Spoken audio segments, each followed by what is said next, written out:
Welcome to AI Podcast. Today we'll discuss the most important current affairs from the Hindu for June 2026 edition, with detailed analysis for UPSC aspirants. Your comments and feedback help us improve and create better content for aspirants every day. Thank you for supporting AI Podcast.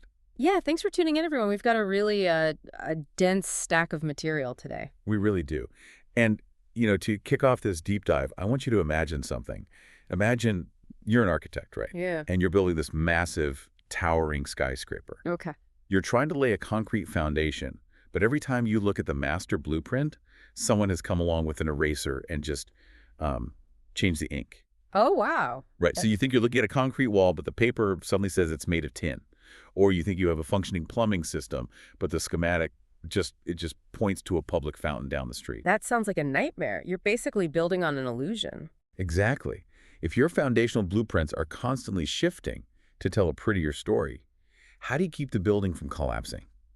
And right now, the Indian government is dealing with its own shifting blueprints in the national census. Yeah, this is a huge issue. It really is. The illusion of data is everywhere in this June 4th edition. So we're seeing this startling report that census enumerators, and these are mostly like government school teachers and Anganwadi workers, right?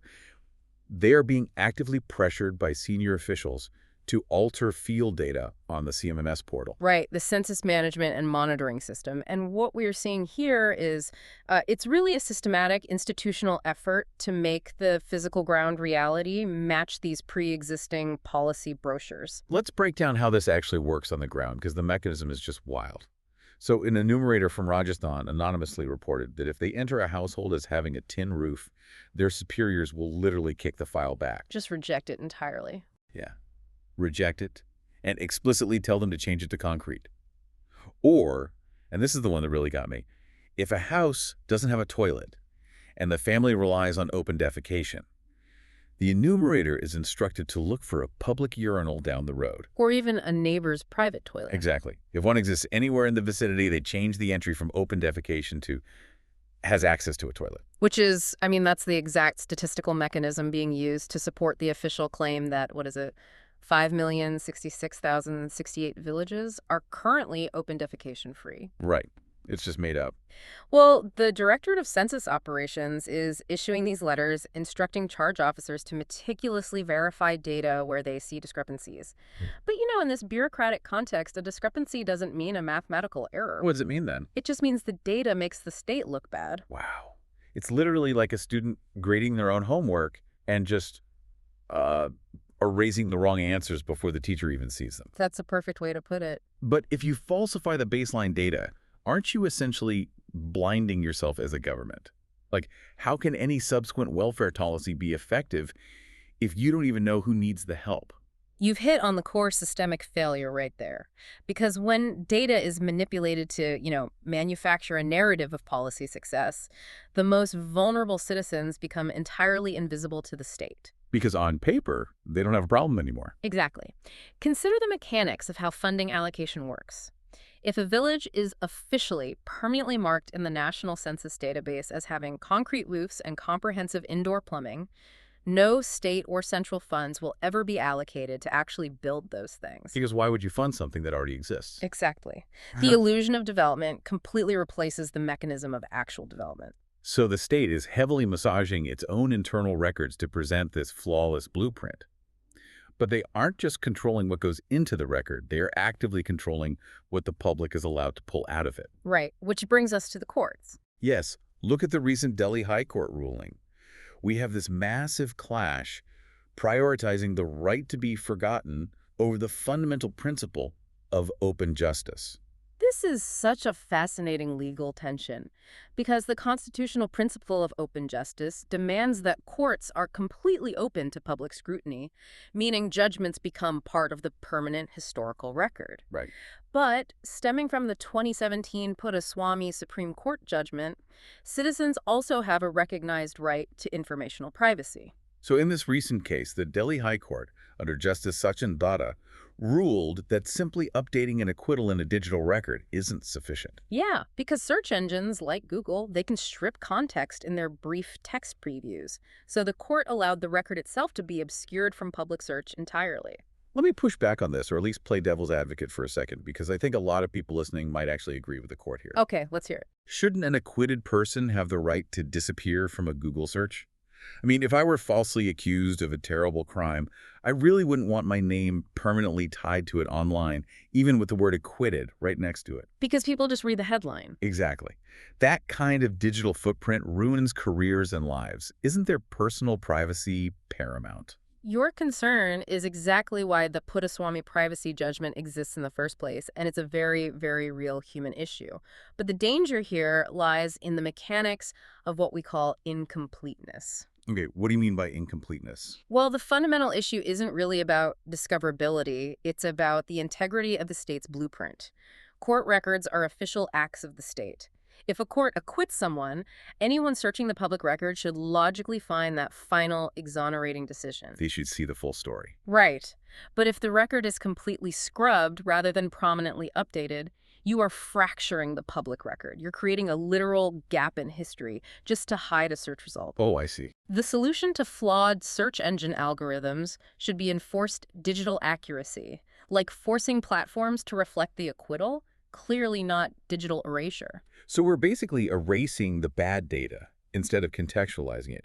We're treating the symptom, not the disease. Exactly. And this overarching theme, bypassing established systems to create a cleaner, less complicated narrative, it isn't just happening with paperwork and digital algorithms. It is bleeding into actual physical law enforcement on the streets. Yeah, this is where it gets really grim. Let's look at Uttar Pradesh and Operation Langda. The statistics coming out of UP under this operation are just staggering. Since 2017, there have been over 16,000 police encounters in the state. 16,000. Yeah. And in about 97% of those cases, the accused miraculously survives with a bullet wound specifically to the leg. Wait, 97%, that's not a coincidence. And the term Langda literally translates to lame. It does. So we are looking at a literal shoot-to-disable doctrine. But how does something that extreme become a standardized routine? 16,000 times isn't an anomaly, that's a policy. It's a calculated bypass mechanism. If you look at the granular data analyzed by the National Law University Delhi, there's a highly standardized 7-step sequence that is practically identical across hundreds of verified cases. A 7-step sequence. Like a script. Literally like a script. It goes like, this intelligence is received, a suspect is intercepted on a motorcycle, they allegedly attempt to flee, the police fire in quote-unquote self-defense, there is a gunshot to the leg, an arrest is made, and a locally made pistol is magically recovered at the scene. Wow. Nearly 80% of these cases claim self-defense or retaliation. I have to wonder about the underlying motivation here, though. Like, if historical conviction rates in the courts for violent crimes are incredibly low, say sitting under 20%, is this just the police deciding that gathering evidence, building a case, going to trial, that it just takes too long? That's exactly it. Are they just bypassing the courtroom entirely because the system is inefficient? That is the exact mechanism at play. Shooting to disable makes the encounter legally defensible on paper. The accused survives, the officer claims self-defense, and the incident goes down as a successful arrest rather than a lethal, highly scrutinized fake encounter. But surely the courts are pushing back on this. They are. The Allahabad High Court has explicitly warned about the danger of this trend. They noted that these half encounters are actually being driven by official rewards, medals, and departmental promotions. They're incentivizing it. Exactly. The court had to formally remind the state that the right to punish belongs exclusively to the judiciary, not the executive branch. It's the state acting as judge, jury, and, well, partial executioner. They're literally bypassing the constitutional blueprint of a fair trial because it's politically expedient. And, we see this exact same circumvention of the Constitution happening in a completely different domain down in Bastar and Chhattisgarh. A completely different geography and issue, yeah, but the exact same underlying bypass mechanism. The Union Home Minister recently claimed that Bastar is effectively mouse-free. And he laid out this really ambitious plan to fully integrate the local Adivasi populations into the mainstream by 2031. Which, on the surface sounds like a positive development for the region. Deliver welfare schemes, build roads, establish basic infrastructure. Sure, yeah. But the legal mechanism they're using to achieve this 2031 goal completely sidesteps the PESA Act of 1996. Right, the Panchayat's Extension to Scheduled Areas Act. For context for those listening, this is the absolute cornerstone of local self-governance in fifth schedule areas. And the PESA Act specifically guarantees that the Gram Sabha, the local village council, must give its explicit consent before the government can alter local resources. Right. We're talking jal, jungle, zameen, right? Water, forest, and land. Exactly. But to hit their aggressive 2031 integration deadline, state governments are systematically diluting that powerful word, consent, down to mere consultation. And the legal gulf between those two words is massive. Consent gives the Gram Sabha absolute veto power over their own land. If they say no, the project stops. Period. Consultation merely means the government has to inform the village about what the bulldozers are going to do before they start digging. So they can complain, but they can't stop it. Right, they can voice objections, but they have no power to halt the process.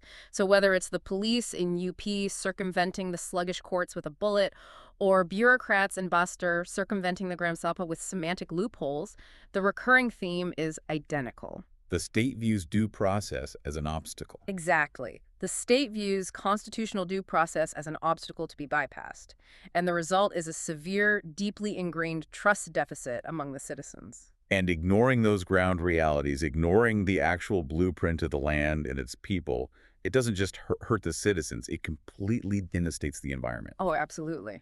Let's look at the Great Nicobar Island project. We are talking about an 82,000 crore mega project. That is an unfathomable amount of money. And it comes with an unfathomable ecological cost. The project plans to clear 130 square kilometers of pristine, tropical, evergreen forest. Right.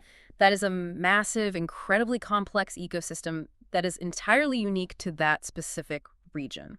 Congress MP Jairam Ramesh recently flagged that the environmental clearances for this entire project were based on a deeply flawed environmental impact assessment, or EIA. They conducted a single-season EIA. Which is just... They didn't even bother to gather comprehensive data across all 3 seasons of the year. Which, in an island ecosystem entirely dictated by severe monsoonal shifts, is scientifically absurd. Because what does a single-season assessment actually miss? Everything. Right. It misses the migratory patterns of birds, it misses the breeding cycles of the leatherback turtles that depend on those specific beaches, and it completely ignores the violent hydrological flow of the rivers during the monsoon. To go back to our earlier analogies, that's like taking a photograph of a dry riverbed during a severe summer drought, attaching it to an official government report and declaring, "See, this river never floods. We can safely build a massive housing estate right here." That is a perfect visualization of the mechanism at play. And as environmental experts point out in comprehensive books like Island on Edge and India's Forests, relying on incomplete data isn't an accidental oversight. It's intentional. It is a deliberate, calculated choice. When you conduct a single-season assessment, you are prioritizing the rapid rollout of infrastructure over ecological survival. You are intentionally looking away from the complex reality because measuring that reality would slow down the construction timeline. But I do want to highlight that there is pushback coming from the scientific community regarding how we measure our environment. The Indian Institute of Science, ISSC, just spearheaded a major report called the Mega Science Vision 2035. Yes, this report was submitted to the principal scientific advisor, and it lays out a fascinating, critical roadmap for the future of climate research in India. And they really didn't hold back.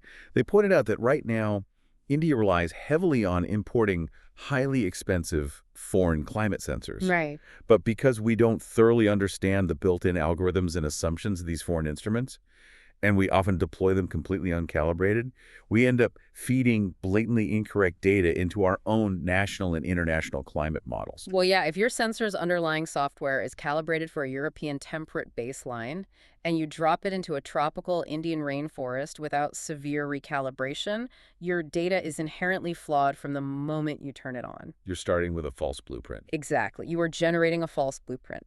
The ISSC report is explicitly calling for the rapid development of indigenous climate sensors and the creation of a pan-India climate and health observatory. If we are going to adapt to severe climate change, we desperately need accurate, highly localized environmental data. And, if India is struggling to generate accurate domestic data, what happens when global superpowers start using their own data to punish our economy? That's the real question. This brings us to the global stage, where data isn't just a historical record, it's an active weapon. The U.S. Trade Representative is currently proposing a sweeping 12.5% tariff on imports from 54 countries. And this has a massive target painted right on India's vital textile sector. Yeah, this aggressive move is pushing forward under their Section 301 investigation. The U.S. legally alleges that these 54 countries have failed to effectively enforce prohibitions on goods produced using forced labor. So how does this actually work in practice? They aren't passing a human rights resolution at the UN, they're just levying a tax. Because a Section 301 tariff isn't just a tax, it acts as a brutal economic blockade. By adding a 12.5% premium to Indian textiles, the U.S. is intentionally making those goods too expensive for American companies to buy. It prices them out of the market. Entirely. The mechanism is designed to completely strangle the profit margins of foreign industries, effectively forcing the target country to change its domestic labor laws and social compliance just to survive in the global market. So they're using economic leverage to force a social blueprint change. But if we look at the exact opposite approach, using accurate data to build a supportive, uplifting blueprint, we have to look at Brazil. Yes, a great counterexample. The UN just released data showing Brazil's Human Development Index, their HDI, made a massive jump to 0.805. And just for context, the HDI measures a nation's health, education, and standard of living. On a scale from 0 to 1, crossing the 0.8 threshold into very high human development is a significant historic leap. That's huge. It is. And the primary engine driving this demographic shift is Brazil's Bolsa Família program, which is a massive conditional cash transfer scheme. Now, conditional cash transfers face intense criticism globally, especially from far-right commentators who argue that handing out cash just discourages the poorest citizens from entering the workforce. They claim it creates dependency. Right, the classic "it makes them lazy" argument. Exactly. But how did Brazil actually achieve this HDI jump? What is the actual mechanism they used? By tying the cash directly to developmental metrics. Bolsa Família doesn't just blindly hand out money. The cash transfers are strictly conditional on families keeping their children enrolled in school and ensuring they receive their standard vaccinations. Oh, so it's a trade-off. Yes. So the mechanism isn't just poverty alleviation, it's enforced education and healthcare participation. The UN data mathematically proves that these social safety nets don't breed laziness. They structurally elevate national development, health, and education across the board. So while some nations hide data to create an illusion of development, Brazil tracked accurate data to build real development. That's exactly right. But accurate demographic data also highlights where a society is experiencing extreme growing pains. Let's look at the numbers coming out of Arunachal Pradesh regarding the Freedom of Religion Act of 1978. And just to be incredibly clear to everyone listening, we are entirely neutral on this. We are not taking sides. We are just reporting the demographic shifts and the friction it's causing. Right. The data itself is what's driving the friction. The demographic shift here is incredibly stark. According to the data, the Christian population in Arunachal Pradesh has grown from under 1% in 1971 to over 30% recently. That's a massive shift. It is. Concurrently, the population practicing indigenous faiths has dropped dramatically from over 63% down to about 26%. And this rapid shift in the demographic blueprint is causing intense friction on the ground regarding how the anti-conversion law should be applied. You have the Arunachal Christian Forum formally asking the government to halt the rule framing process. Right. They are warning that rushing the implementation without broad consensus could lead to civil unrest. On the other side, the Indigenous Faith and Cultural Society is putting immense pressure on the state government to implement the act immediately. Because they fear their traditional faiths and cultural identity will face total extinction without legal protection. Right. It is a profound, deeply complex clash of constitutional rights, religious freedom, and cultural preservation. And it's completely driven by the stark reality of shifting demographic data. It's a very tense situation. It is. You know, we spent a lot of time today talking about blueprints, data manipulation, and bypassing systems. But I really want to ground this because when these foundational systems fail, the consequences aren't just bad data on a spreadsheet. No, not at all. It costs real human lives. We saw this in Delhi with the Florist Day hotel fire in Malviya Nagar.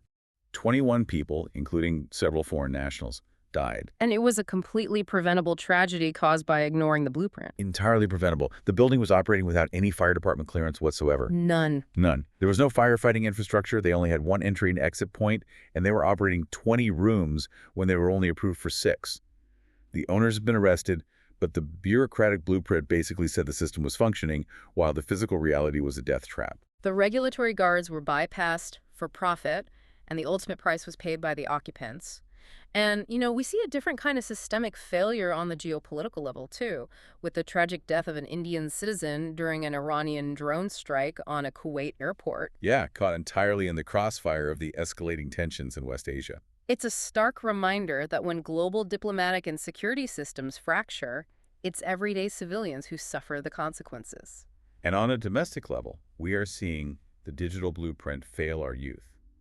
Just briefly touching on the CBSE exam crisis, where over 40,000 Class 12 students have applied for the manual reevaluation of their answer sheets. Right, because of glaring digital glitches in the on-mark evaluation platform. The state relied on this software to grade these kids' futures, but ethical hackers had to step in and expose severe vulnerabilities. They proved they could just get in there and change things. Yeah, proving they could easily access and alter students' answer sheets and personal data.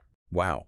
So whether it is a hotel bribing or bypassing its way out of safety regulations, an exam board deploying unverified digital software, or local police deciding the courts are too slow, when the guardrails of a society are treated as mere suggestions, the foundation just crumbles. Which brings us back to where we started. Today, we've seen how the data that makes up our societal blueprints is constantly manipulated. From census enumerators forced to invent toilets, to environmental reports that ignore the monsoon entirely, to digital court records that just erase history. It's everywhere. It really is. And it leaves us with this thought. If the official records of a society no longer reflect its physical reality, how will future generations even know what problems they're supposed to solve? That is a chilling but absolutely necessary question to ask. I encourage you to question the data you encounter in your daily lives. Look closely at the blueprints of your own communities, because someone might be trying to sell you a tin roof and calling it concrete. Thank you for joining today's deep dive. We'll catch you next time.